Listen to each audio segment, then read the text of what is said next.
ಆತ್ಮೀಯರೇ ನಮಸ್ಕಾರ. ದೇವರಾಜು ಶಿವಪುರ ಯೂಟ್ಯೂಬ್ ಚಾನಲ್ಗೆ ಸ್ವಾಗತ. ನಿರಂತರ ಆ್ಯಪ್ನಲ್ಲಿ ವಿದ್ಯಾರ್ಥಿಗಳ ಹೆಸರನ್ನ ನಮ್ಮ ಶಿಕ್ಷಕ ಬಂಧುಗಳು ರಿಜಿಸ್ಟರ್ ಮಾಡ್ತಾ ಇದ್ದಾರೆ. ರಿಜಿಸ್ಟರ್ ಮಾಡ್ತಕ್ಕಂಥ ಒಂದು ಸಂದರ್ಭದಲ್ಲಿ ಬೈ ಮಿಸ್ ಆಗಿ ಬೇರೆ ವಿದ್ಯಾರ್ಥಿಯ ಹೆಸರಿಗೆ ಮತ್ತೊಬ್ಬ ವಿದ್ಯಾರ್ಥಿಯ ಫೋಟೋ ಏನಾಗುತ್ತೆ, ಕ್ಯಾಪ್ಚರ್ ಆಗಿರುತ್ತೆ. ಅಂದ್ರೆ ನಾವೇನು ವಿದ್ಯಾರ್ಥಿಗಳ ಒಂದು ರಿಜಿಸ್ಟರ್ ಮಾಡ್ತಕ್ಕಂಥ ಸಂದರ್ಭದಲ್ಲಿ ಬೈ ಮಿಸ್ ಆಗಿ ಬೇರೆ ವಿದ್ಯಾರ್ಥಿಗಳ ಹೆಸರಿಗೆ ಬೇರೆ ವಿದ್ಯಾರ್ಥಿಯ ಫೋಟೋ ಕ್ಯಾಪ್ಚರ್ ಆಗಿರುತ್ತೆ. ಅಂತ ಒಂದು ಸಂದರ್ಭದಲ್ಲಿ ಡಿಲೀಟ್ ಆಪ್ಷನ್ ನಮ್ಮಲ್ಲಿ ಇಲ್ಲ. ಯಾರು ಟೀಚರ್ಸ್ ಲಾಗಿನ್ನಲ್ಲಾಗಲಿ ಹೆಡ್ ಮಾಸ್ಟರ್ ಲಾಗಿನ್ನಾಗಲಿ ಆ ಒಂದು ಡಿಲೀಟ್ ಮಾಡ್ತಕ್ಕಂಥ ಅಥವಾ ರಿಜಿಸ್ಟರ್ ಮಾಡ್ತಕ್ಕಂಥ ಆಪ್ಷನ್ಸ್ಗಳು ಇಲ್ಲ. ಸೊ ಅಂಥ ಸಂದರ್ಭದಲ್ಲಿ ಏನು ಮಾಡಬೇಕು, ಯಾವ ರೀತಿ ಈ ಒಂದು ಪ್ರಾಬ್ಲಮ್ಗೆ ಸೊಲ್ಯೂಷನ್ನ ಕಂಡುಕೋಬೇಕು ಎಂಬತಕ್ಕಂಥ ಪ್ರಯತ್ನವನ್ನ ಈ ವಿಡಿಯೋದಲ್ಲಿ ಮಾಡ್ತಾ ಇದ್ದೀನಿ. ಆದ್ಮೇಲೆ ನೀವು ಇದುವರೆಗೂ ಕೂಡ ದೇವರಾಜು ಶಿವಪುರ ಯೂಟ್ಯೂಬ್ ಚಾನಲ್ಗೆ ಸಬ್ಸ್ಕ್ರೈಬ್ ಆಗಿಲ್ಲ ಅಂದರೆ ಸಬ್ಸ್ಕ್ರೈಬ್ ಆಗಿ ವಿಡಿಯೋವನ್ನು ಕೊನೆವರೆಗೂ ಕೂಡ ನೋಡಿ. ಇಷ್ಟ ಆದರೆ ಒಂದು ಲೈಕ್ ಮಾಡಿ ಮತ್ತು ಇದರ ಲಿಂಕನ್ನು ನಿಮ್ಮ ಸ್ನೇಹಿತರಿಗೆ ಶೇರ್ ಮಾಡಿ. ಓಕೆ, ಈಗ ನೀವು ನಿರಂತರ ಆ್ಯಪನ್ನು ಲಾಗಿನ್ ಆಗ್ತೀರಿ, ನಿಮ್ಮ KJD ನಂಬರನ್ನು ಎಂಟ್ರಿ ಮಾಡ್ತೀರಿ, OTP ಬರುತ್ತೆ. OTP ಬಂದು ಲಾಗಿನ್ ಆದಂಥ ಒಂದು ಸಂದರ್ಭದಲ್ಲಿ ಈ ಥರದ ಒಂದು ಇಂಟರ್ಫೇಸ್ ಬರುತ್ತೆ. ಯಾವ ರೀತಿ ಲಾಗಿನ್ ಆಗೋದು ನಾನು ಹಿಂದಿನ ವಿಡಿಯೋದಲ್ಲಿ ಕೂಡ ಹೇಳಿದ್ದೇನೆ, ನೀವು ಅದನ್ನು ನೋಡ್ಬೋದು ನಮ್ಮ ದೇವರಾಜು ಶಿವಪುರ ಯೂಟ್ಯೂಬ್ ಚಾನಲಲ್ಲಿ. ಈ ಥರದ ಒಂದು ಇಂಟರ್ಫೇಸ್ ಬರುತ್ತೆ. ಬಂದಂಥ ಒಂದು ಸಂದರ್ಭದಲ್ಲಿ ನಾವು ಇಲ್ಲಿ ಆಪ್ಷನ್ಸ್ಗಳು ಕಾಣ್ತಾ ಇದ್ದೇವೆ. ತಾವು ನೋಡ್ತಾ ಇದ್ದೀರಿ, 3 ಆಪ್ಷನ್ಸ್ಗಳು ಕಾಣ್ತವೆ. ಏನು, ರಿಜಿಸ್ಟರ್ ಸ್ಟೂಡೆಂಟು, ಇದನ್ನು ನಾವು ವಿದ್ಯಾರ್ಥಿಗಳ ರಿಜಿಸ್ಟರ್ ಮಾಡ್ತಕ್ಕಂಥ ಸಂದರ್ಭದಲ್ಲಿ ಬಳಸ್ತೀವಿ. ರಿಪೋರ್ಟು, ವಿದ್ಯಾರ್ಥಿಗಳನ್ನ ರಿಜಿಸ್ಟರ್ ಮಾಡ್ತೀವಿ, ಅಟೆಂಡೆನ್ಸ್ ಹಾಕ್ತೀವಿ. ಮಾರ್ನಿಂಗ್ ಸೆಷನ್ನು ಮತ್ತು ಆಫ್ಟರ್ನೂನ್ ಸೆಷನ್ನಲ್ಲಿ ಎಷ್ಟೆಷ್ಟು ವಿದ್ಯಾರ್ಥಿಗಳ ಅಟೆಂಡೆನ್ಸ್ ಆಗಿದೆ, ಅಬ್ಸೆಂಟ್ ಎಷ್ಟು ಮತ್ತು ಪರ್ಸೆಂಟೇಜ್ ಅದೆಲ್ಲ ಮಾಹಿತಿ ಬರುತ್ತೆ. ಸೊ ನಮಗೆ ಗ್ರೀವಿಯನ್ಸ್ ಅಂತ ಹೇಳಿ ಇಲ್ಲಿದೆ. ಇದು ನಮ್ಮ ಪ್ರಾಬ್ಲಮ್ನ ಸೊಲ್ಯೂಷನ್, ಏನೇನು ಪ್ರಾಬ್ಲಮ್ಗಳನ್ನ ಫೇಸ್ ಮಾಡ್ತೀವಿ ಅದಕ್ಕೆ ಸೊಲ್ಯೂಷನ್ನ ಕಂಡುಕೊಳ್ಳೋದಕ್ಕೆ ಇರತಕ್ಕಂಥ ಒಂದು ಆಪ್ಷನ್ ಇದು 3ನೇದು. ಸೊ ಇದ್ರ ಮೇಲೆ ನಾವು ಕ್ಲಿಕ್ ಮಾಡಬೇಕು. ಅದರ ಮೇಲೆ ಕ್ಲಿಕ್ ಮಾಡಿದಂಥ ಒಂದು ಸಂದರ್ಭದಲ್ಲಿ ಈ ಥರದ ಒಂದು ಇಂಟರ್ಫೇಸ್ ಓಪನ್ ಆಗುತ್ತೆ. ಏನಿಲ್ಲಿ ಸೆಲೆಕ್ಟ್ ಇಶ್ಯೂ ಟೈಪ್ ಅಂತ ಇದೆ, enter your grievance in detail ಅನ್ಸಿದೆ, ಲೊಕೇಶನ್ಸ್ ಇದೆ, ಕಾಂಟ್ಯಾಕ್ಟ್ ನಂಬರ್ ಇದೆ, ಇದೆಲ್ಲ ಏನೇನೋ ಬರುತ್ತೆ ನೀವು ಓಪನ್ ಮಾಡಿದಂಥ ಸಂದರ್ಭದಲ್ಲಿ. ಸೊ ಅಂಥ ಒಂದು ಸಂದರ್ಭದಲ್ಲಿ ಸೆಲೆಕ್ಟ್ ಇಶ್ಯೂ ಅಂತೇಳಿ ಇಲ್ಲಿ ಒಂದು ಡ್ರಾಪ್ ಡೌನ್ ಬಾಕ್ಸ್ ಕಾಣುತ್ತೆ. ಇಲ್ಲಿ ಒಂದು ಆರೋ ಮಾರ್ಕ್ ಕಾಣುತ್ತೆ.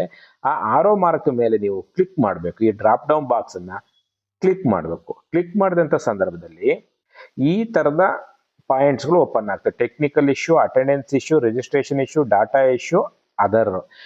ಇವು ಅಲ್ಲದೇ ಬೇರೆ ಏನಾದರೂ ಕೂಡ ಪ್ರಾಬ್ಲಮ್ ರಿಜಿಸ್ಟರ್ ಮಾಡ್ತಕ್ಕಂಥ ಸಂದರ್ಭದಲ್ಲಿ, ಅಟೆಂಡೆನ್ಸ್ ಆಗ್ತಕ್ಕಂಥ ಒಂದು ಸಂದರ್ಭದಲ್ಲಿ ನಿಮ್ಗೆ ಏನಾದರೂ ಕೂಡ ಬಂದರೆ ಆ ಎಲ್ಲವುಗಳನ್ನ ನಾವು ಸಾಲ್ವ್ ಮಾಡ್ಕೊಳಕ್ಕೆ ಈ ಅವಕಾಶನ ಕೊಟ್ಟಿದ್ದಾರೆ.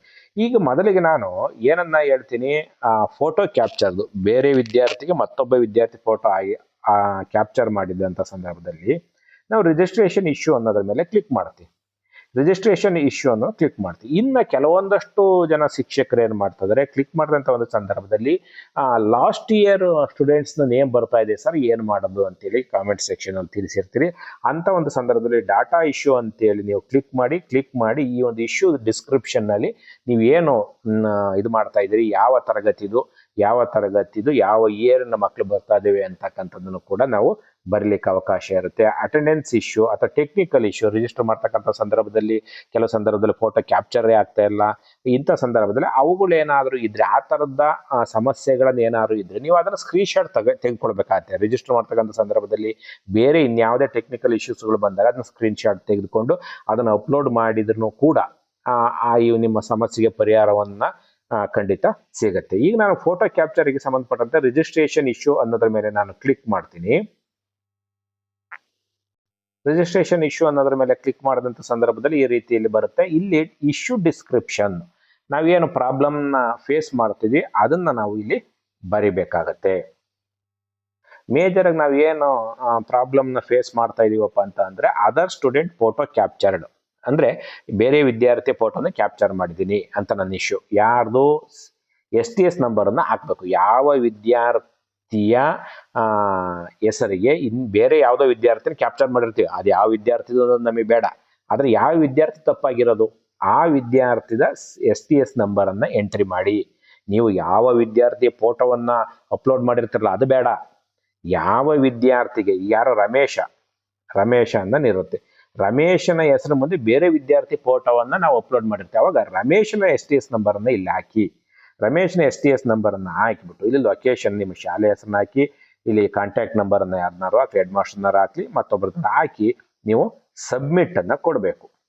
ಸಬ್ಮಿಟ್ ಅನ್ನ ಕೊಟ್ಟ ನಂತರದಲ್ಲಿ ಇಲಾಖೆಯಿಂದ ಇದು ಅಪ್ರೂವ್ ಆದಂತ ಸಂದರ್ಭದಲ್ಲಿ ನೆಕ್ಸ್ಟ್ ನೀವೇನ್ ಮಾಡಬೇಕು, ಈಗ ಸಬ್ಮಿಟ್ ಮಾಡಿ ಬಿಟ್ಬಿಡ್ತೀರಿ. ಒಂದಿನ ಆಯ್ತು ಅಥವಾ ಒಂದೂವರೆ ದಿನ 2 ದಿನ ಏನಾರು ಆಗ್ಬೋದು ಅಥವಾ ಒಂದೇ ದಿನ ಆಗ್ಬೋದು ಅಂತ ತಿಳ್ಕೊಳ್ಳಿ, ಅಥವಾ ಅರ್ಧ ದಿನದಲ್ಲಿ ಆಗ್ಬೋದು. ಆದ ನಂತರ ಸಬ್ಮಿಟ್ ಮಾಡಿದ ನಂತರದಲ್ಲಿ ನೀವೇನ್ ಮಾಡ್ತೀರಿ, ಲಾಗೌಟ್ ಆಗಿರ್ತೀರಿ. ಲಾಗೌಟ್ ಆದ ನಂತರದಲ್ಲಿ ಮತ್ತೆ ನಿರಂತರ ಆ್ಯಪ್ ಅನ್ನು ಓಪನ್ ಮಾಡ್ತೀರಿ. ಈ ತರದ ಒಂದು ಇಂಟರ್ಫೇಸ್ ಕಾಣುತ್ತೆ. ಇಂಟರ್ಫೇಸ್ ಕಂಡಂತ ಒಂದು ಸಂದರ್ಭದಲ್ಲಿ ರಿಜಿಸ್ಟರ್ ಸ್ಟೂಡೆಂಟ್ ಅನ್ನೋದ್ರ ಮೇಲೆ ಕ್ಲಿಕ್ ಮಾಡಬೇಕು. ರಿಜಿಸ್ಟರ್ ಸ್ಟೂಡೆಂಟ್ ಅನ್ನೋದ್ರ ಮೇಲೆ ಕ್ಲಿಕ್ ಮಾಡಿದಾಗ ಈ ರೀತಿಯ ಒಂದು ಇಂಟರ್ಫೇಸ್ ಓಪನ್ ಆಗುತ್ತೆ. ಇಲ್ಲಿ ಸೆಲೆಕ್ಟ್ ಅನ್ನೋದ್ರ ಮೇಲೆ ಕ್ಲಿಕ್ ಮಾಡಿ ಸೆಲೆಕ್ಟ್ ಕ್ಲಾಸ್ ಅನ್ನ, ನೀವು ಯಾವ ವಿದ್ಯಾರ್ಥಿಯ ಫೋಟೋ ತಪ್ಪಾಗಿತ್ತು ಅಂತ ಹೇಳ್ತೀರಲ್ಲ ಆ ಕ್ಲಾಸ್ ಅನ್ನ ಸೆಲೆಕ್ಟ್ ಮಾಡ್ಕೊಳ್ಳಿ. ಆ ಸೆಕ್ಷನ್ ಸೆಲೆಕ್ಟ್ ಮಾಡಿ ಗೆಟ್ ಸ್ಟೂಡೆಂಟ್ ಅನ್ನೋದ್ರ ಮೇಲೆ, ಫಾರ್ ಎಕ್ಸಾಂಪಲ್ ನಾನಿಲ್ಲಿ 7ನೇ ತರಗತಿ ಕ್ಲಾಸಿನ ವಿದ್ಯಾರ್ಥಿಯ ಫೋಟೋ ಕ್ಯಾಪ್ಚರ್ ಮಾಡುವಾಗ ಬೇರೆ ಮಿಸ್ ಆಗಿತ್ತು ಅಂತ ಸಂದರ್ಭದಲ್ಲಿ ನಾನು ಅದರ ಬಗ್ಗೆ ಕಂಪ್ಲೇಂಟ್ ರೈಸ್ ಮಾಡಿದ್ದೆ. ಕ್ಲಾಸ್ ಸೆಲೆಕ್ಟ್ ಮಾಡಿದೆ, ಯಾವ section, B section, get student ಅನ್ನೋದ್ರ ಮೇಲೆ ಕ್ಲಿಕ್ ಮಾಡ್ತೀನಿ. ಆಗ ವಿದ್ಯಾರ್ಥಿಗಳ ಮಾಹಿತಿ ಡಿಸ್ಪ್ಲೇ ಆಗುತ್ತೆ. ಈ ರೀತಿ ಡಿಸ್ಪ್ಲೇ ಆಗುತ್ತೆ. ಇಲ್ಲಿ ವಿದ್ಯಾರ್ಥಿಗಳ ಹೆಸರು ಇರುತ್ತೆ. ಇಲ್ಲಿ ರಿಜಿಸ್ಟರ್ಡ್ ಇದು ಕೂಡ ರಿಜಿಸ್ಟರ್ ಅಂತ ತಿಳ್ಕೊಳ್ಳಿ. ಇದು ನಾಟ್ ರಿಜಿಸ್ಟರ್ಡ್ ಅಂತ ಬರುತ್ತೆ. ನೀವು ರಿಜಿಸ್ಟರ್ ಮಾಡಿದ್ರು ಕೂಡ ಯಾವ ವಿದ್ಯಾರ್ಥಿ ತಪ್ಪಾಗಿತ್ತು ನಾವು ಕಂಪ್ಲೇಂಟ್ ರೈಸ್ ಮಾಡಿರ್ತೀವಲ್ಲ ಅದು ಅಪ್ರೂವ್ ಆದಾಗ ನಾಟ್ ರಿಜಿಸ್ಟರ್ಡ್ ಅಂತೇಳಿ ಬರುತ್ತೆ. ಆಗ ಆ ವಿದ್ಯಾರ್ಥಿಯ ನಾಟ್ ರಿಜಿಸ್ಟರ್ಡ್ ಅನ್ನೋದ್ರ ಮೇಲೆ ಕ್ಲಿಕ್ ಮಾಡಿ ನಾವು ಹೇಗೆ ನೀವು ಇಂದಿನ ಎಲ್ಲ ವಿದ್ಯಾರ್ಥಿಗಳ ಫೋಟೋವನ್ನು ಕ್ಯಾಪ್ಚರ್ ಮಾಡ್ತೀರೋ ಅದೇ ರೀತಿ 3 ಫೋಟೋಗಳನ್ನು ಕ್ಯಾಪ್ಚರ್ ಮಾಡಿ ಅದನ್ನು ಸಬ್ಮಿಟ್ ಕೊಟ್ಟರೆ ಆಗ ಸಬ್ಮಿಟ್ ಸಕ್ಸಸ್ಫುಲಿ ಅಂತ ಬರುತ್ತೆ. ಮತ್ತೆ ಆ ವಿದ್ಯಾರ್ಥಿಯ ಯಾವ ವಿದ್ಯಾರ್ಥಿ ಇದ್ದಾನೋ ಅದೇ ವಿದ್ಯಾರ್ಥಿ ಫೋಟೋ ಅಪ್ಲೋಡ್ ಆಗುತ್ತೆ.